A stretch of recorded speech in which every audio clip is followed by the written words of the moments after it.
వెన్నెలమ్మ దీపాన్ని ఆర్పమన్నది,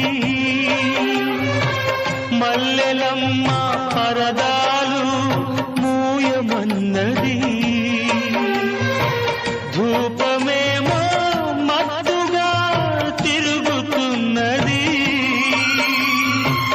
దీపమేమో విరగబడి నవ్వుతున్నది. నీరాక కొరకు తలుపు, నీ పిలుపు కొరకు పానుపు, పిలిచి పిలిచి వేచి వేచి ఎదురు చూస్తున్నది.